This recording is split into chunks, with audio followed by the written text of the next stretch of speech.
And we're back for another episode of Startup Hustle, a podcast for entrepreneurs by entrepreneurs.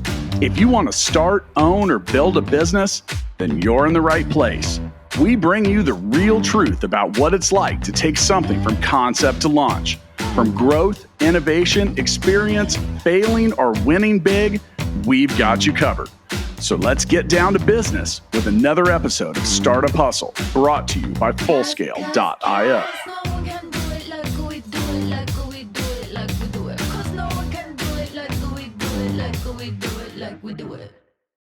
All right, friends, thank you so much for coming back to join us for yet another episode of the Startup Hustle podcast. My name is Lauren Conaway. I'm founder and CEO of InnovateHerKC, and I just want to float a happy little reminder that today's episode of Startup Hustle is sponsored by Fullscale.io, helping you build a software team quickly and affordably, and we just love them so much. So today we have with us Wendi Freeman, and she is founder and CEO of Be Bright Events. We're going to hear a lot about her entrepreneurial journey. We're going to talk about events in the time of COVID. We're going to talk about all kinds of neat stuff. But Wendi, thank you so much for being here with us today. Thank you so much for having me. I'm super excited. Me too. We are good to go. We were having a good little conversation before we started, so I'm excited to see where this goes. So let's go ahead and get right to it. Tell me, why don't you just tell us a little bit about what you do, why you do it, and how you got here? Yeah, absolutely. So I predominantly, I own Be Bright Events, which is a boutique event planning, consulting, and coaching and execution company. So from strategy all the way to execution when it comes to in-person or live virtual events. And really, I've been in the event space for my entire life. I mean, from planning birthday parties to youth group things to high school things and sorority and then, engagement parties, baby showers, all sorts of things. And when I was in college, I realized that, I knew that I loved planning events, but I realized that I could actually make money doing that.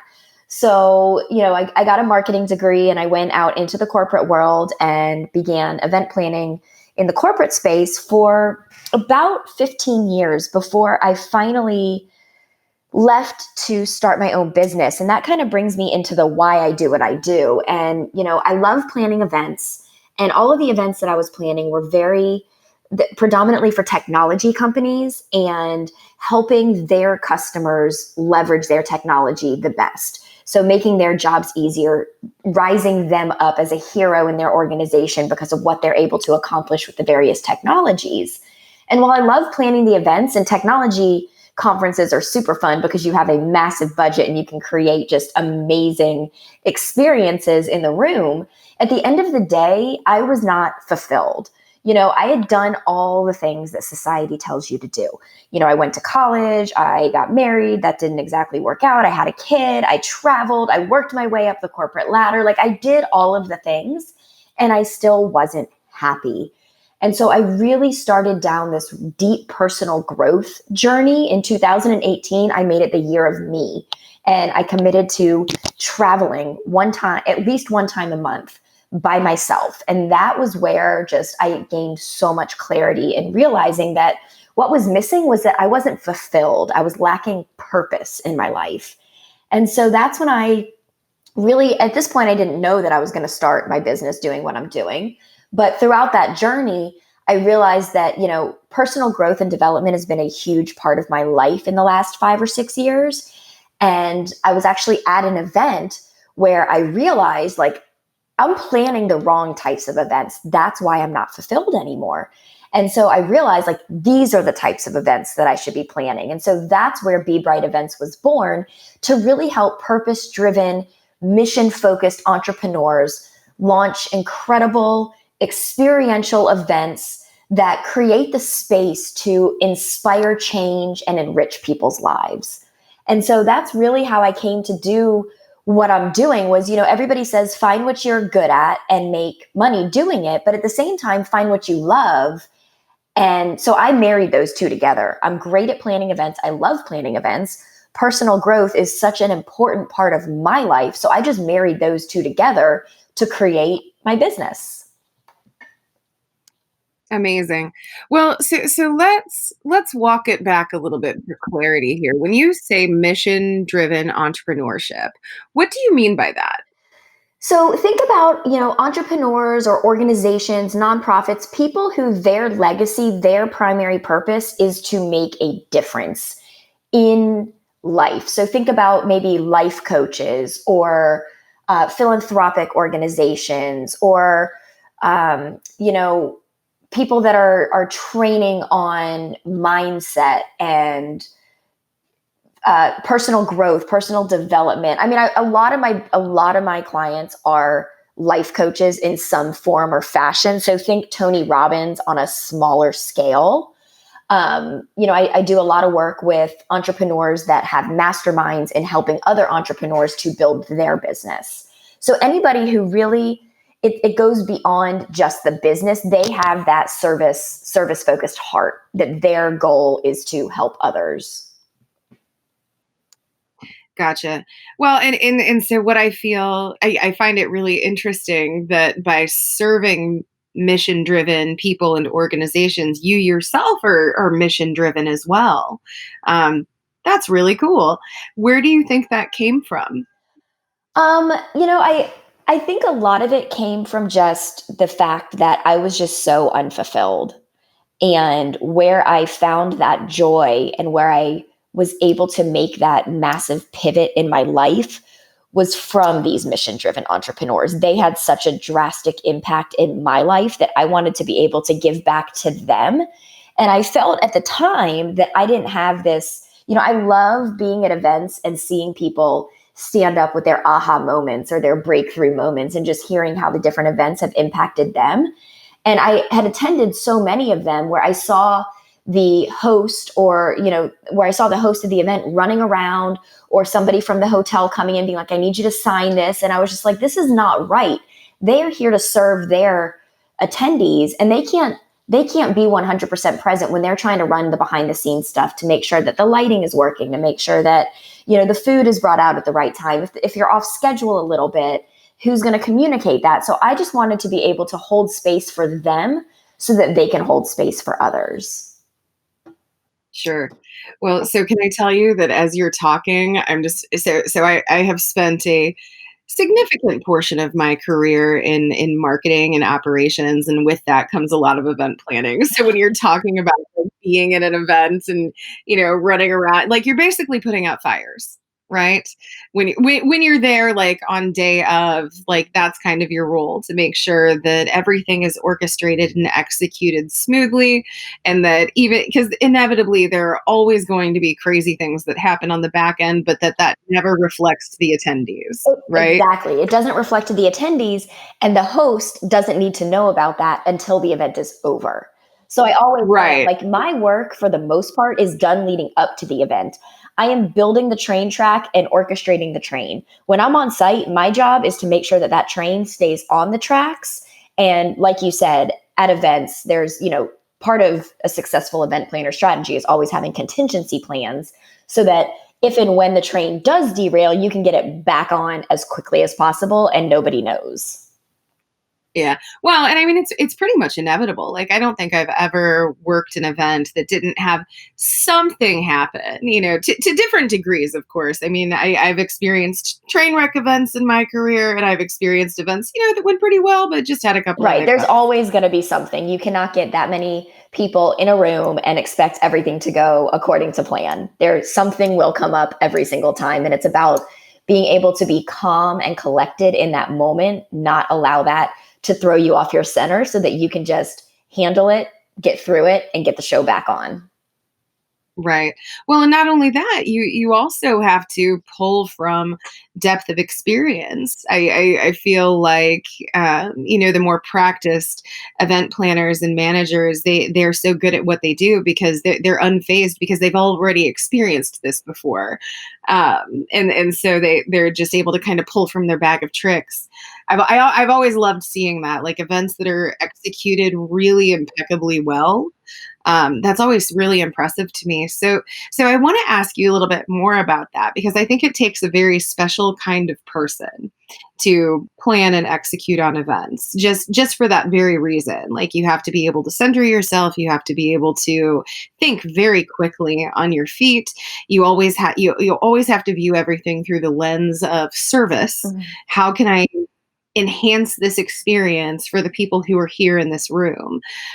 So talk a little bit about that. What is it about you, and what is it that is in you that makes you a really great event manager? That's a great question. And I actually have that question comes up a lot more frequently than it used to. I think, especially now in the virtual space, because everybody's like, yeah, I do virtual events. And I think one of the biggest differentiators for me is that because I am an event junkie on my own, like I love going to conferences, I love going to events, I am able to marry the attendee experience with the planner side. Whereas a lot of planners, they're just planners, they're order takers. Their client says, I want this, this, and this, and they are the project manager that's going to make that happen.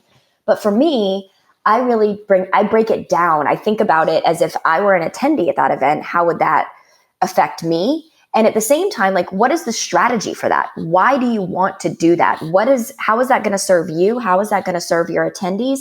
And is that necessarily the best way to accomplish that goal? Because a lot of times, it's a very black or white idea that, I've seen this done before, I want to do this.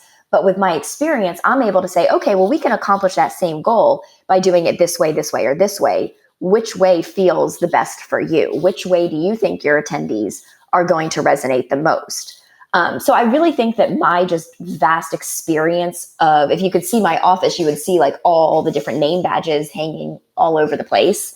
And so I think that just my experience as an attendee for so many years translates into a different level of service that I'm able to bring to my clients. Yeah, I can definitely see that.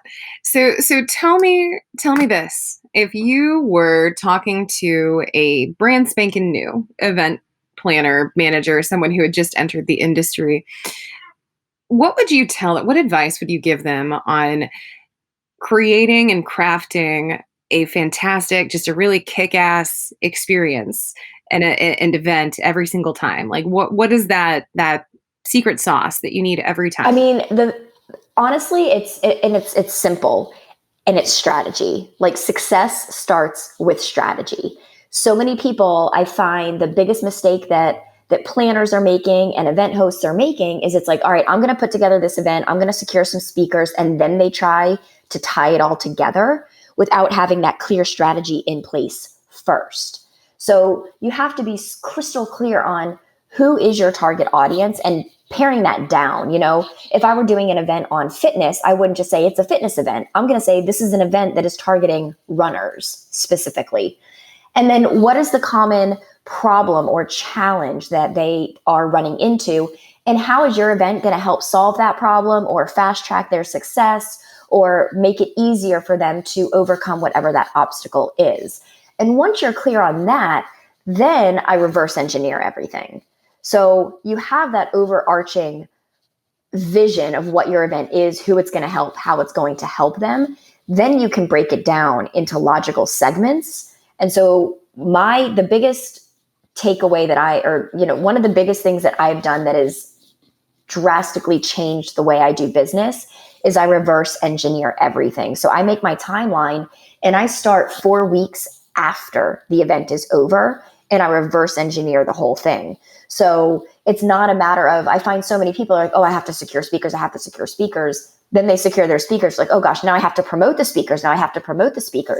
And there's so many moving pieces of an event, and they're always, it's not like first you do the number one, then you do number two. It's like you have to do number 1, 2, and 3 while you're also consistently working on 4, 5, and 6. And then everything happens in step 7. So without having a clear checklist of every single thing that has to be accomplished, things are going to slip through the cracks. You're not going to give 100% into everything because it becomes analysis paralysis. You're not sure where to start, or you're starting, you go down this rabbit hole and something else falls off the radar. So I think, aside from, the common things, which I would say, you always have to have contingency plans. You have to have a B, C, and D plan.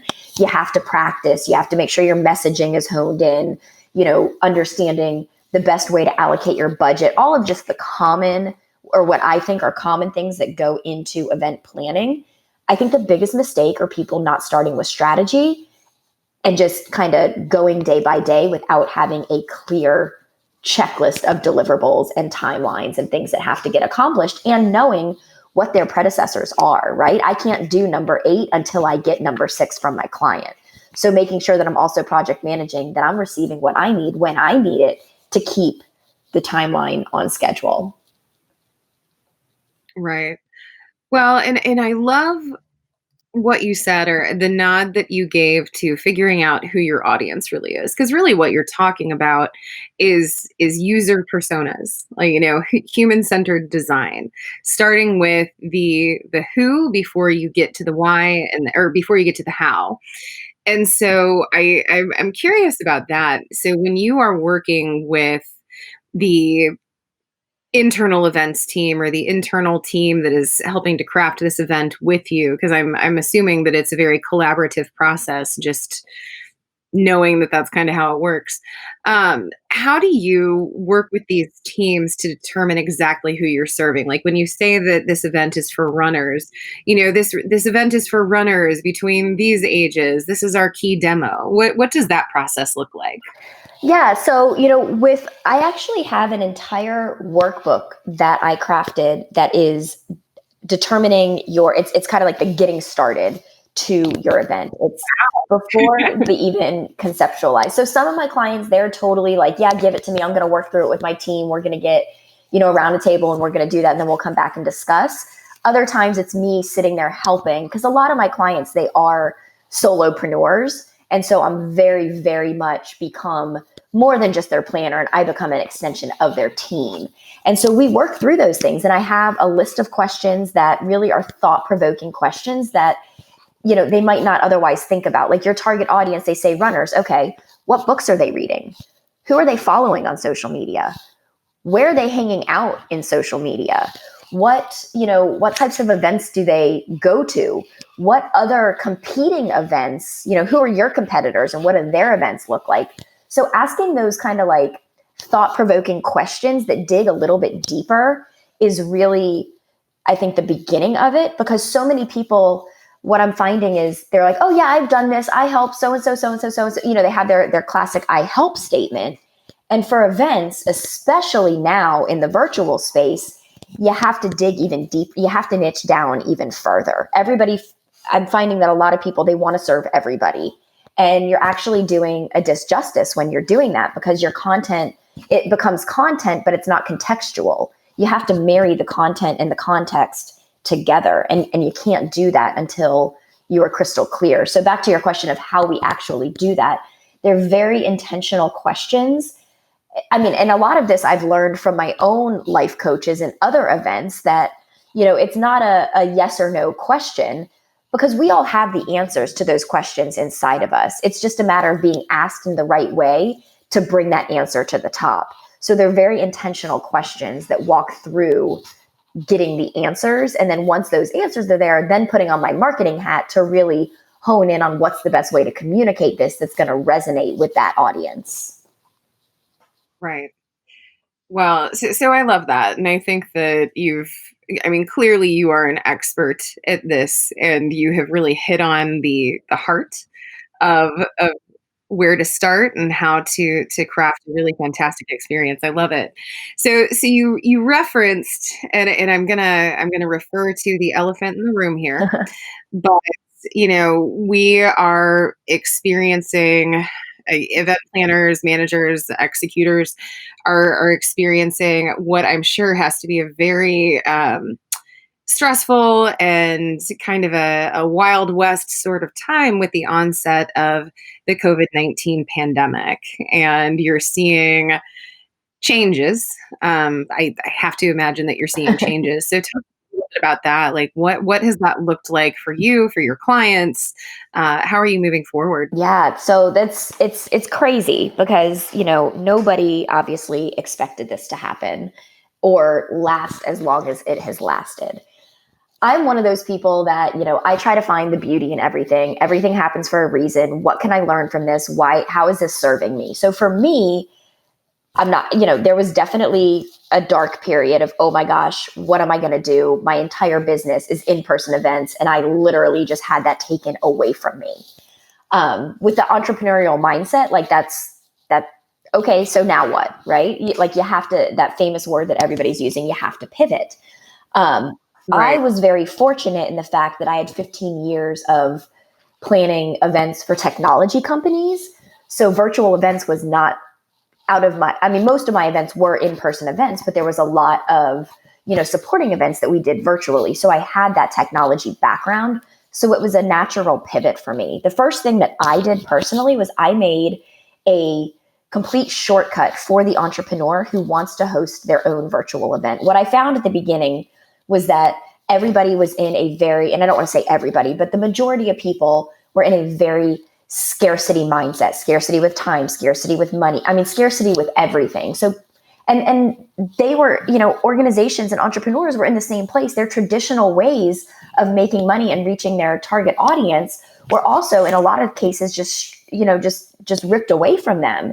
And so everybody, I say everybody, I keep saying everybody, I don't mean to generalize, but the majority of people jumped onto the virtual event, bandwagon rather quickly because it is a great way to reach an even larger group of people. It's less expensive, that can be less expensive than an in-person event. And for a lot of people that had never hosted an event, it's the perfect opportunity to kind of dip their toe in and begin to lay the foundation so that when in-person events return, it's okay, I've already been successful with this. I already have a plan. Now, how do we just transition this virtual into in-person? So I kind of did the opposite. I made a workbook that allowed them to purchase this workbook. It walks you through every single thing you could ever need, from getting started to the goal setting to everything we talked about, defining your audience, your goal, naming your event, all of those things, into securing speakers, securing sponsors. How do you go after them? How do you identify them? How do you pitch them? What should the pitch look like?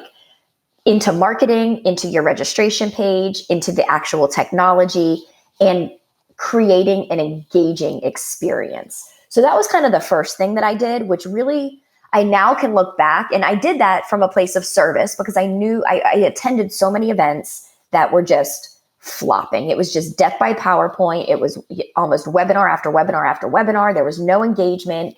And all of the things that I love about in-person events were completely lacking.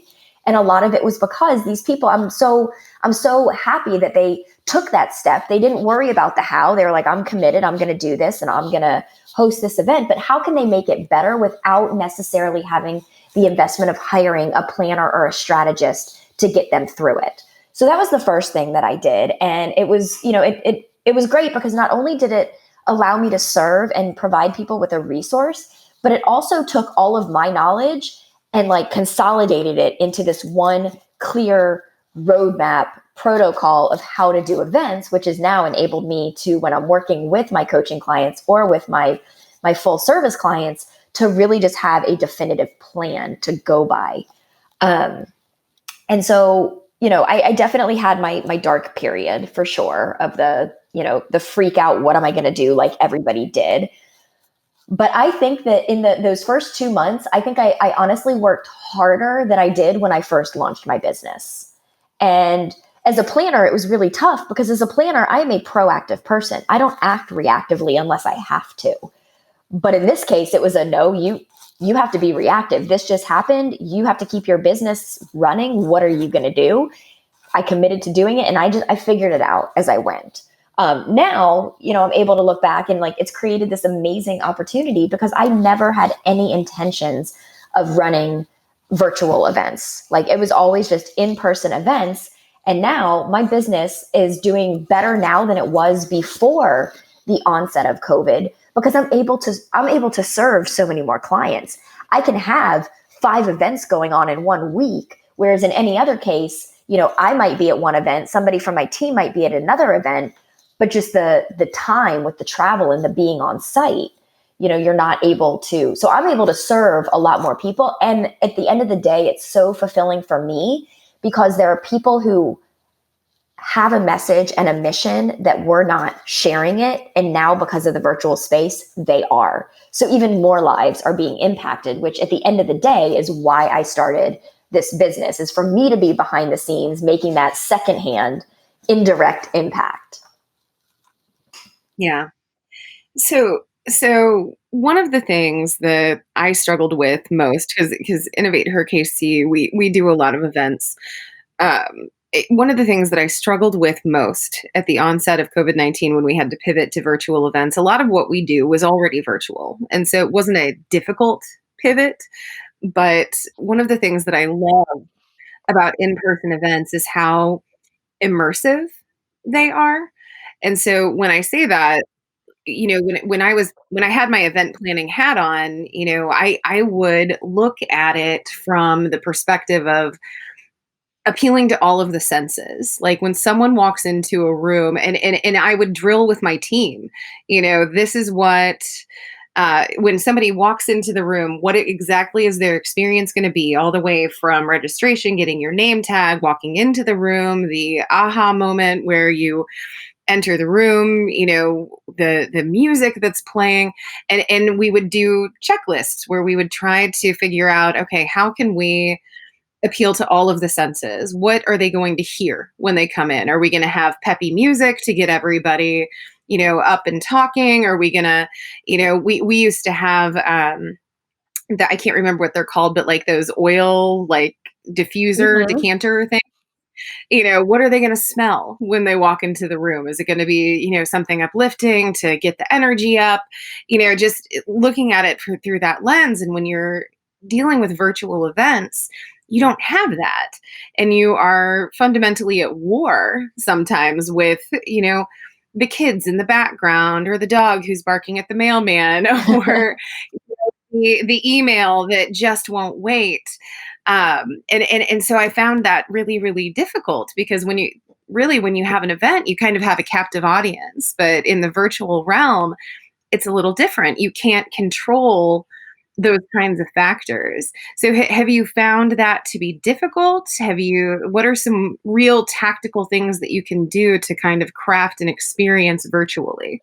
Well, first of all, I love that you approach it from that intentional aspect, because so many people, they don't think about that. All they think about is, what is my stage going to look like? Who's going to be on it? How much are tickets going to be? And what are we serving? Right? So I love that you approach it from that intentional angle. And that's exactly what that was the first thing that I did when I pivoted to virtual. Was I made a list of what are all of the things of an in-person event that I love, that make that in-person event an experience. Because that is like for me, I mean, even when I told you, like my I help statement is, incredible experiential events. And then thinking outside of the box of, how do you take those experiences, those components, and transition them to virtual, which it definitely is challenging. I mean, how do you appeal to somebody's, sense of smell, unless you're sending them a candle or a diffuser or a aromatherapy roller or something like that? And what I found is that, when you're thinking about in-person events versus virtual, 80% of it is exactly the same. The difference is that 20% that is tech and touch. And, when I say touch, I'm speaking all of the senses.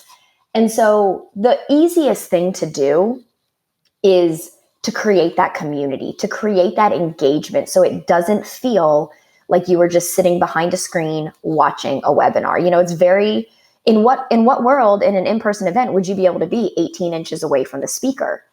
That usually doesn't happen. And so with virtual, you have the capability to be 18 inches away with the speaker, and you can create curated sessions that give people more intimacy with that speaker. I work a lot with my clients on their ticketing packages and selling an upgraded ticket that allows for hot seats with the speaker, or allows for a lunch and learn with the speaker, and things like that. A lot of people are doing wow boxes now, where you receive a package before the event happens. And in that, it has different things that you utilize throughout the event. It might be a water bottle, a notebook, things like that. But, I've done door hangers that say, do not disturb, making millions in here, or little, what do you call those things? Like the kind of like a photo booth prop, but it has little emojis on it so that when people are behind the screen and they hear something they love, they can like hold that up. And something else that I have found, you mentioned when you walk into a room, are you playing upbeat music to get people talking, or what are you doing to create that initial moment? And I think it's really, there's two steps. One, it's setting the stage long before the event happens. So like all of my events, we send out a know before you go email, or some of them we do a live webinar or go live in their community. And it's, how do you show up? How are you going to get the most? Here's the expectations for the video. Here's the expectations for the audio. Here's when we're going to have breaks. Make sure just the common things that you would, before an event, you might get a packing list. Transition that into the virtual space. And right then and there, before the event even begins, people feel that it's a different type of event because they didn't just get their registration confirmation and then the morning of click here to log in. So that's setting the stage before, no pun intended, before you even get there or log in. But then what I found works really well is, you can do this through Zoom breakouts, or there's a lot of other third-party technologies that allow you to break into smaller groups. And doing something at the beginning of the event that doesn't even necessarily relate to the event. So one of my favorite things to do is a scavenger hunt. You get everybody in, you welcome them, you do your initial State of the Union or whatever it may be. And then you're like, we're going to go ahead and break into smaller groups. And in those smaller groups, you give really clear, facilitation is something that is very, very important. And I think a lot of people are missing the mark on that. They're not thinking about, they're so busy planning the event. They get to the event, they're not thinking about the actual delivery of it. They have their agenda and that's the extent of it. But really, to your point, how do you keep them captivated? How do you prevent them from looking at their second screen and swiping and answering emails? And then before you know it, the event's over and they didn't even realize that the event had ended and they just have dead air on their other computer screen. So the scavenger hunt is, okay, guys, we're going to give you 45 seconds, whatever room you're in, find something that makes you happy, find something that you've been meaning to get rid of, and find something that inspires you, or whatever three things they are. And that does a couple of things. One, it makes everybody instantly get up and change state. You're playing music throughout that. State change is a huge, huge component of keeping people engaged. And even if that's a matter of, I'm kind of jumping all over the place here, but when I say state change, the common things are you'll play music between a break, or, you'll have maybe a yoga break or something like that. But even when you're sitting here and you're like, all right, you guys are going to write this down. You're going to want to write this down. Take your pen, wave it in front of your camera. Something as simple as that. It brings people back to being in the moment and being present. And so the same thing happens when you're doing the scavenger hunt. You're getting them up, you're giving them an activity, and then you give everybody, in their smaller group, 30, 45 seconds to share and show why they chose those objects and what that means to them. Then you come back and you do some collective group report out or group shares outside of that. But right then and there, you've created community. Some people have become vulnerable in that space, and they already feel like they're not attending that event just on their own. It does something to the psychology that, okay, there are other people watching this with me besides just seeing little squares on the screen. So that's one of those things that, comes down to intentionality and really creating an experience. I've done others where we do a curated happy hour or wine pairings, and beforehand, we send out a recipe card and here's your ingredients, and everybody's cooked dinner, and then they're sharing their meals and showing what they've made. And it's incorporating, finding those components of an in-person event in a creative way that you can replicate that in the virtual space. Yeah, no, that's awesome. Well, and so I love talking events. I really, really do. But one of the things that I wanted to talk to you about before we get too further along is so when we were talking about things that we wanted to talk about on this show, one of the things that you had mentioned was choosing courage over fear and mindset. And I'm assuming that comes attached to that coaching piece of your business that you were talking about. So I want to delve a little bit into that. Can you tell us about that piece of your business, what that looks like, what that means to your clients? How do you approach that? Yeah, absolutely. And a lot of that honestly came down it is a result of my own journey. I was in the corporate space for 15 years, making six figures, doing all of the things, and yet I still wasn't happy, but it was that fear that was stopping me. Like, I have a good life. I make good money, I can travel, and it was when I made that decision that it's not enough. I'm not living up to my full potential. There's so much more inside of me. And so that is kind of where that when I wrote that to you, that's kind of where that all stemmed from, because I feel like there's so many other people in that space. And when I look back, it was selfish of me because I wasn't living up to my full potential. And now I'm able to help my clients with these amazing events. And so a lot of it is working through their limiting beliefs. As they've already made the decision they're going to do an event, but then they might not want to do this piece because they're afraid how it might not work, versus me shifting their mindset into, this is why it's going to work. This is why we're going to do this. And this is the benefit that you and your attendees are going to receive as a part of that. Because there's so much that, like, we are our own worst enemies. We are our harshest critics. We compare ourselves to everybody else. And when you think about an event or really anything, there's always going to be people that are ahead of you, and there's always going to be people that are below you. And in most cases, your target client is exactly where you were a couple of years ago. So reminding and just throughout the process, there's a lot of, I think, fear and anxiety that I see with a lot of my clients, where they want to do it, they're hesitant. Whenever the word risk comes up, was, I don't want to risk that money. I'm like, okay, hold on a second. Let's revisit this. Like, just the fact that you're viewing this as a risk instead of an opportunity, you're already putting out that negative energy into the universe. And I know that to a lot of people, that sounds kind of like woo-woo and whatnot, but I've experienced that in my own life. Like, what you fear, you attract, and what you focus on expands. So really helping to put them in that right mindset and reminding them, especially my clients, they are purpose driven. They act from a service, with a servant's heart. So reminding them, bringing them back to their why. And then from there, the possibilities just open up because they've tapped back into their heart and out of their brain. Yeah. Well, I love that. And I love the kind of experimental nature that you're talking about, because I think that strikes the core of your entrepreneurial heart, this willingness to try new things and to pivot, to use that word again. So I really cool that you're able to apply, not only are you an entrepreneur, but you're entrepreneurial in how you approach your events and how you approach working with your clients, and you encourage them to dare. And I love that. Well, So I think I just to one more thing on that. I think that one of my biggest learnings is getting uncomfortable, being okay, being comfortable, being uncomfortable, because that sure. is when the growth happens. That is where, that's the evidence that you are on the right track to something bigger. And so kind of I won't say forcing, I'll say encouraging my clients to embrace that uncomfortable feeling, because if you're feeling uncomfortable, it's just because it's something you haven't done before. You might not know how, you might not know all of it, but there's something deeper in that that's going to come out and make it better. And then you're not uncomfortable the next time, and it just becomes you just repeat the process, and over time what you're accomplishing becomes bigger and bigger and bigger, because you continue.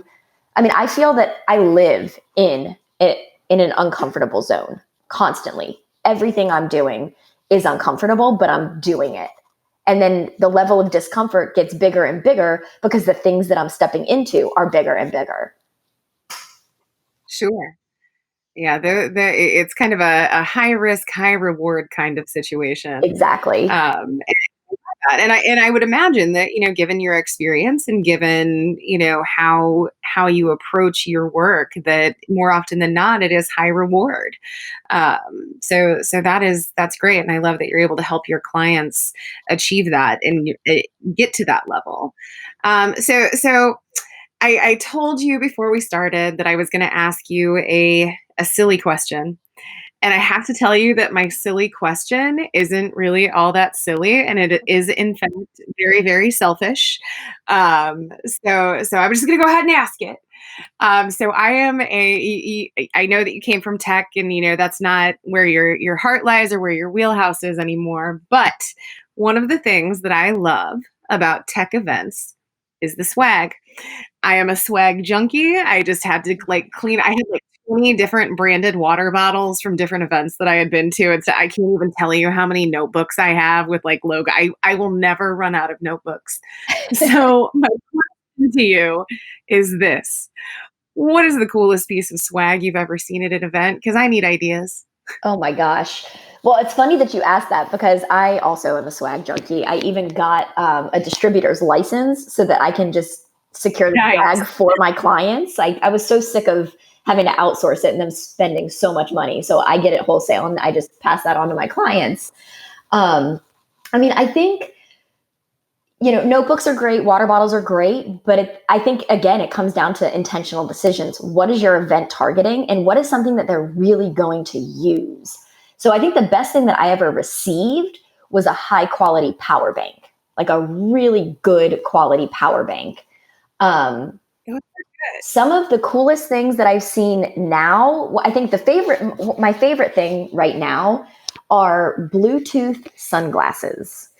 So they tie into your phone like any Bluetooth earbuds would, but they have the audio and the microphone, just like any Bluetooth headset would, but they're sunglasses. So you can be out running, you can be driving in the car. For me, I'm on my stand-up paddleboard and I can be taking phone calls. I can be listening to podcasts. I don't have to worry about an AirPod falling out into the water.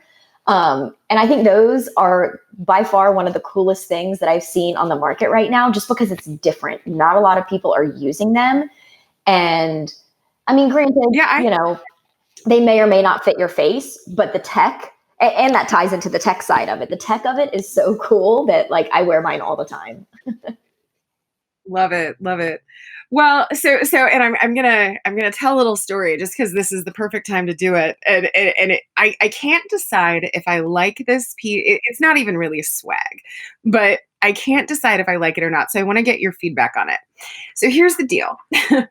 Once upon a time, I received a business card from an organization, and it was this seeded paper where they had actually put seeds into it. So it had almost like a recycled paper feel. Mm-hmm. And on the one hand, on the business card, they had written, "Come grow with us." And I was like, oh, that's kind of cute. But here's the thing. So the point of swag is to have a reminder after that person is no longer in your face. And I was like, if you actually plant this thing, which was the intent behind this business card, you were supposed to plant it. And then these plants would grow from this business card. I was like, if you actually plant it though, they don't have your information anymore. It's gone. It's vapor. It's become, this pretty, pretty flower. So I just wanted to share that with you. And I wanted to get your thoughts on it because I can't decide how I feel about it. Tell me how I feel. Okay, I'll tell you how you feel. So the idea behind it is great because you have this, assuming you do go and plant it, you have this thing, living, breathing thing that is a constant reminder of your experience at that event. And with the internet, it's fairly easy to go and find that person or that contact or whatever it may be. What I like even better than that are these little wooden boxes that sit on your desk. It's the exact same thing. It comes with a little thing of soil, it's like a little circular business card that has the seeds built in. But that entire wooden box or plastic, whatever you choose it to be, is branded with your company's information. And so it's that constant reminder, and more likely than not, it's going to live longer because it's sitting in your office. You're going to remember to water it versus it just being outside. So that's one of my other favorites, honestly, because I love just flowers and all of that. And depending on what your event is, you can really get creative with the messaging as well as to why that is why that's something that you're doing, but it does, it lives on your desk. It's a constant reminder. And that you mentioned earlier, having that constant reminder. And so back in the tech days, it was, what is something that can sit on these corporate executives' desks? What's something they're going to use? So one was like a light up phone stand that actually charges your phone. People are going to use that when you can just set your phone right in there. It plugs into a USB outlet. It stands up so you can see the things that are coming in on your phone. I have one on my desk right now.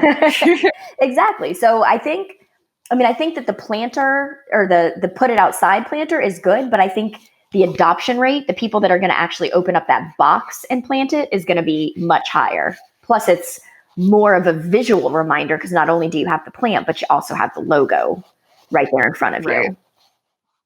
Well, and see, look at what you did there. I think you did what is just natural to you. Like, it's just inherent to who you are, but you just elevated that whole concept. You just elevated it. And so on that note, Wendi, I am going to thank you for being with us here today and for sharing your wisdom. I know that there are a lot of people out there who can benefit from finding ways to connect virtually and through COVID, and because that's really what events are all about. But thank you so much for sharing your wisdom. Absolutely. Thank you so much for having me. Yeah, it was a blast. I love geeking out about it. I do too. Well, so I also want to thank you, listeners, for sticking with us, and remind you that once again, today's episode of Startup Hustle was sponsored by Fullscale.io. Also want to point out, you can find us on Instagram at Startup Hustle Podcast, or check out our YouTube channel. Thanks so much, and we'll catch you again soon.